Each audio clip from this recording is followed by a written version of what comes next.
Looking back, it was strange how the cops never showed up, but things had a habit of only making sense to me, looking back long after I'd run out of time to fix them. I get a lot of questions from the community on today's topic. People asking, Ria, what should I change in my life? What should I do? How can I transform my life? And I can tell they expect me to have a silver bullet answer. That is partly because of the internet. Every content creator acts like they got a solution for everything. So people are not used to hearing, I don't know, bro, what you should do, how you should lead your life. Because everybody is different. The friggin' Ajuga Turkistatica from Uzbekistan. But then again, life coach, YouTubers, grifters are gonna say they got the answers. They are gonna give you cookie cutter advice and solutions. Do this and your life is gonna change. Do that and you're gonna transform your life. They tell children when they're young to shoot for the stars, but the reality of the reality of the thing is, don't shoot for the stars because you won't be able to reach them. Why shoot for the fucking stars if you know you can't reach them? See, if I was a parent and I had children, I would put a sign in my children's room that tell them. People are so used to hearing this stuff. People want guarantees. They want certainties, dreams. But the answer people don't want to hear but need to hear is there are no guarantees. If you are being real, the chances aren't even on your side. You have to majorly downgrade your expectations in life. You could do everything right, and it still might not be enough. These are the stuff people need to hear, man. For most of you, not all of you, but for most, the truth is, if you want to be happy, you will have to accept mediocrity. What you see as mediocrity. To you, it is a mediocre life. To someone else, the life you lead could be something to dream for.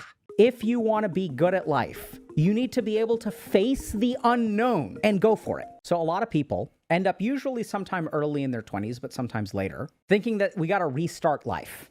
They're kind of living these lives where they're not like super thrilled, but the thought of restarting life, and you can tell even in the word, right? Restart. It implies that you're starting over from zero. I was watching this Dr. K video. He was talking about how to restart your life. How he's getting questions from people asking him how to restart their lives. And I could relate because I get that question all the time. I'm assuming actually our viewers are leading similar lives. Their mentality and cope tolerances are different. But, if you look at it from an SMB perspective, you would realize that my audience and his audience would turn to have a very similar SMB. So the key thing about restarting your life is that your brain perceives a lot of effort. Does that make sense? It's a lot of work. And not only is a lot of work, at the end of the work, I'm going to start over from zero. For most guys, for most people, a big part of life is learning to make peace with mediocrity. That is a sad reality of life. But of course, this doesn't sell, People are not going to pay to hear this shit. They are not going to pay to get told to come to terms with mediocrity. But that is the useful advice here.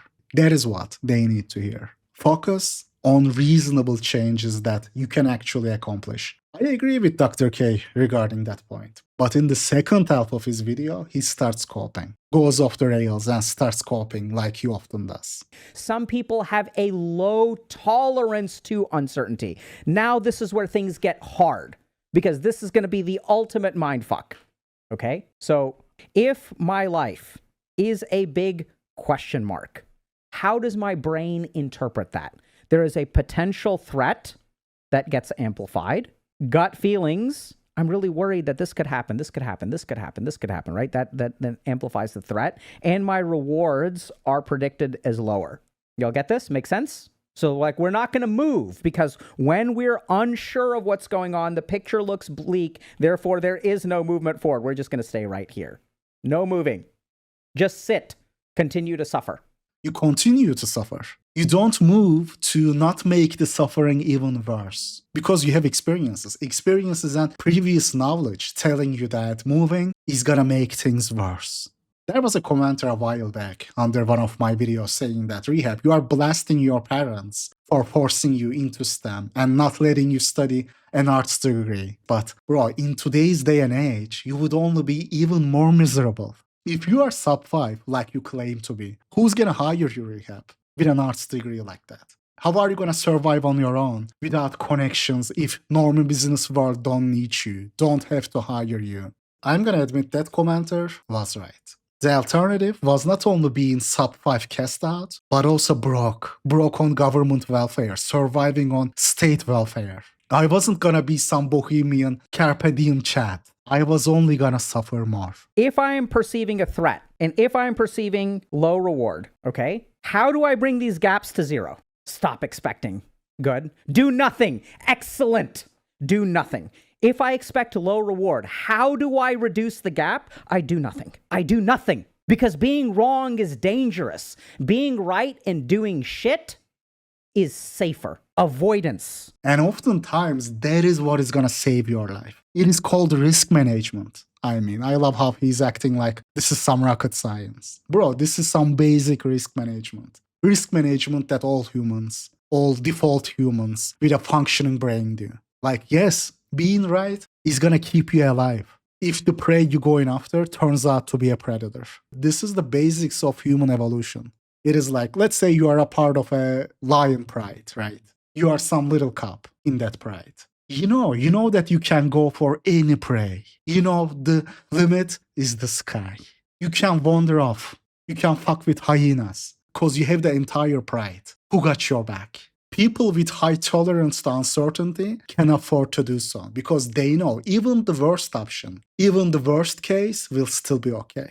Sadly, that is not true for a lot of his viewers. His viewers are not that cub with the pride protecting them. They are the lion who is cast out by their pride. The lion who is weak, who is hungry, who is sub 5. As the king's brother, you should have been first in line. I was first in line.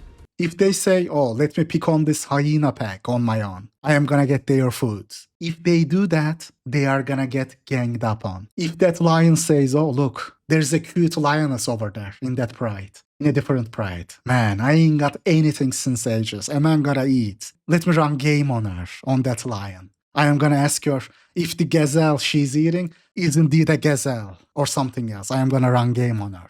If that weak, cast out lion does something like that, goes over to that pride, another pride, and tries to run game on their females, asking them if the gazelle they are eating is indeed a gazelle or something else, the males in that pack are gonna castrate and murk him. This is like, nature is real life. His viewers are not Simba. His viewers are the Scar. And this is brutal, man, but just as true. They are not the Simba, they are the Scar. Why is reducing this uncertainty a problem? Yes. Lowering your tolerance. Fuck yeah. Who are you, dude? Hold on. Shagra Soul and Protoxus. Here's the problem. You are not building up your intolerance to uncertainty. You're making the problem go away. So here's the thing. If you want to be good at life, you need to be able to face the unknown and go for it. Like, that's the skill. The problem ain't necessarily building tolerance to uncertainty. The problem ain't that. Bro, like, a good risk management is so crucial here. Good risk management is more important than just taking risks, blind risks. You can't be wandering around in the jungle like Simba if you ain't got the pack, if you ain't got that father, what was his name, Mufasa, or whatever it was, as your father. If your father is king or that king in that movie, then you can wander around. Then you can, pick up fights with hyenas. Act like you are a gangster to hyenas. Take your place by my side, and we will feast together. I will never be your queen. And from now on, the lions will eat after the hyenas. And they don't leave much behind. I was always the Scar, guys. I was always the Scar. The older you get, you relate to the villain in the movies. You realize that the bad guy you were praying for as, downfall was actually the good guy. You learn to cheer for the villains. You realize that the bad guy was actually the good guy. And the good guy, the guy that you thought was good, was only a good lifer. The character you should have been cheering on was always the villain. That sub 5 character who was forced to do stuff. As you grow older, you see those movies in a different light. When I was a child, I was rooting for Simba, but now I am Team Scar. That's why I told my mom. You grew up going to church all your life. What has it done for you? Your life is all fucked up. If you guys are worried about restarting your life, you'll understand this. You have a friend. Your friend, this fucking guy or this fucking girl, like, oh my God, dude. They're like, yeah, I'm going to take a gap year and I'm going to travel the world. And they're like, but you're like, but what are you going to do after that? I don't know. Life will happen. Life is just a journey, bro. Just enjoy it. And it's like, how are you going to pay your fucking rent, man? Like, what do you mean you're just going to, yeah, I'm going to just, I don't know. Like, I'm going to, like, I'm not feeling like this relationship is working for me anymore. So I'm going to just like leave it. But it's like, dude, there's like a dating and mating crisis. Like online dating is such a mess. Like, how are you going to meet someone else? I don't know. I'm going to just live life. I'm going to just go, I'm going to float. And these fucking people, like they exist, you know them, right? And here's the crazy thing. We like to think that these people suck at life. Bro, a lot of people who do that, their lives indeed do suck. They do suck. You just don't see them. Out of sight, out of mind. People who do that without having the privileges, like being attractive or having connections, you know, a good family to fall back on, their lives do suck when they take stupid risks. It is just his confirmation bias, guys. He only sees and remembers the dudes who made it. But if you ever been to those countries, some of those countries, and you get to know broke backpackers, they don't really live great lives, bro. But of course, he only knows about his college friends, other good lifers, good lifer former math students, who likely have families with connections. But those people know, they know deep down, they will always have something to fall back on, a safety net to fall back on. Maybe they are not going to brag about it to your face, because everyone wants to take credit for what they have got in life. You won't see many people attributing what they have got in life to their privileges, to their unearned privileges. People won't do that. I won't either. Even I won't. Guys, like, if I win the lottery tomorrow, I am not gonna say I won the lottery. It was pure luck. That is how I got 20 million. I'm gonna say I wrote a book. It became a bestseller. I am gonna say, you know, I launched a business. That made me 20 million. I am not gonna say I just took my chances with lottery. Everybody will wanna take credit for what they have got in life. But to Dr. K, to his face, they are gonna say, oh, I don't know, bro. I guess I will see where life takes me. I am going to Bali right now. I'm gonna see what happens then. To come off as some cool bohemian guy, right? You ain't got that privilege if you are not a good lifer. If you are from a poor family. Dr. K was always a good lifer. With a support system in America. Good lifer, by good lifer, I don't mean dating, but everything else. He had a support system. When I was flunking out of college, I had to travel all the way to an ashram in India to begin a 7-year journey to put my life back together. Because you are going to remember, even when he went to India to LARP as a monk, he got laughed at. He admitted, monks there laughed at him. They were like, kid, go be the privileged good lifer you were meant to be. Because of his frustrations in the dating market, he was like, I might as well try to play it off like a monk, as if it was my decision. He was thinking that when he went to India, but he got laughed at and returned to America to start college again at an older age. That is privilege, guys. We want to say, we really want to say, yeah, if you don't worry about this stuff, then you get punished for it. If you don't think about how to pay your rent, you end up fucking homeless. Yeah, dude, because that's a very well a possibility if you are not a good lifer. It can literally fuck your life up. You can't just take a gap year to find yourself in the Bahamas. Doing that kind of stuff will only traumatize you even further. It is gonna stop you from making the changes that need to be made. Because you are going to be scared of being in that place again. You are scared of taking those kind of risks because you know that you don't have an uncle to hook you up with some poshy desk job with some bullshit title. You know that it is going to be you against the world. It is going to be you sending applications, going through interview after interview. It is going to be you seeing your less qualified friends from college getting better positions, better titles because of their connections. Because they were more likable during the in-person interview. I mean, your resume could be good.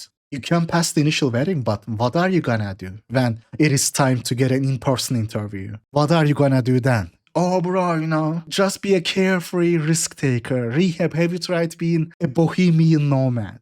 Carefree bohemian nomad in the jungles of Nicaragua. Bro, I don't get to do that. If you just like leave this relationship and just go through life like not thinking about it, like you end up alone. But here's the fucking crazy thing.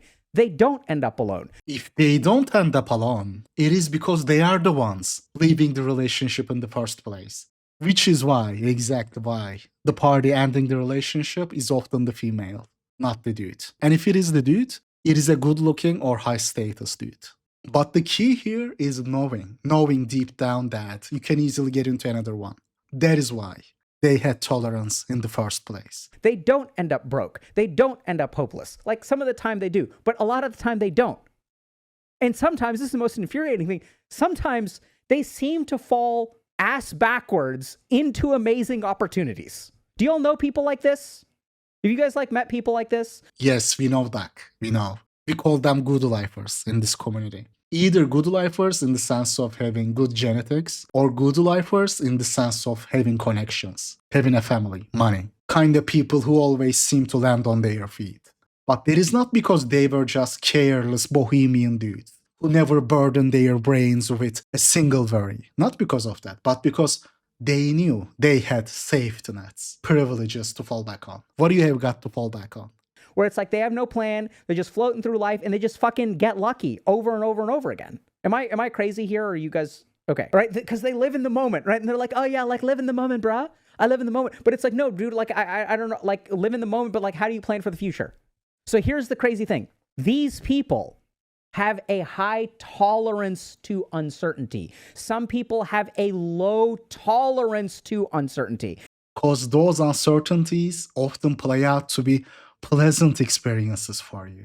That is how life is gonna play out. When you have a safety net to fall back on. But when you could end up homeless, it is either spread your wings and fly or hit the ground and die. You can't be that careless in this situation. You can't just live in the moment without worrying and planning about the future. You go talk to homeless people, bro. You go talk to them. You are gonna realize that their lives actually were not so insane before they went homeless. You're actually only a couple mistakes away from that situation. A couple poor decisions at the wrong time, wrong place, and bam, you are on the street. When you don't have a good support system, when you are not a good lifer, one single bad decision leading to some unfortunate event at the wrong time, wrong place, and that's that. The unknown is where the good stuff is. Okay, so let me explain this, okay? Bear with me. How did you end up in the position of being 26 years old and wanting to restart your life? By not being as lucky, bro. By not being a good lifer. By having shit family, shit looks. That is how. That is literally how. But of course, Dr. K has this just word fallacy. Everything bad happening to you is because of you making mistakes, making the wrong choice. It must be because of you overthinking and not taking risks. No, bro. Oftentimes, you are gonna realize that those 26-year-old dudes who just wanna restart their lives are in that situation despite trying stuff, despite taking action, taking some risks. What Dr. K says here is correct for a certain group of people. I admit this, yes, like for certain good lifers who just don't wanna do anything, don't wanna take any action. And I know guys like this too. But what about people who tried a lot of stuff, but still live in bad conditions? People who did have low tolerance at some point in their lives, tried a lot, but life just hasn't worked out for them. What was the strategic meta that you were using? You were like, I'm going to figure out all the answers. I'm going to become engineer. I'm going to do this. I'm going to do everything right. I'm going to play it safe. I'm going to do this. And then you end up 26 years old. You've got a decent job. Maybe you make 100K, but you're like fucking miserable every day. That guy, that Indian guy, could have been a lot more miserable though. Have you considered the possibility that he actually made the right call? If you are not from a well-connected family, if you have got shit looks, like, yeah, dude, hanging on as hard as you can is what you should do in life. Not taking risks. That 26-year-old dude who got his engineering degree, who got a job making $200 a year, maybe that is the better alternative for him. Maybe that is the better timeline. If he decided to restart his life like you did, if he dropped out of engineering and went to India to become a monk, maybe his life wasn't gonna work out like yours did. He was still gonna be lonely and miserable all the same, except he was also gonna be broke. Too broke to pay 600 for your Discord calls. There are levels to this. Life is about replacing worse with bad. It is not about having low tolerance for uncertainty. It is about survival. It is about taking risks, but well-calculated risks. Don't be a free agent in life.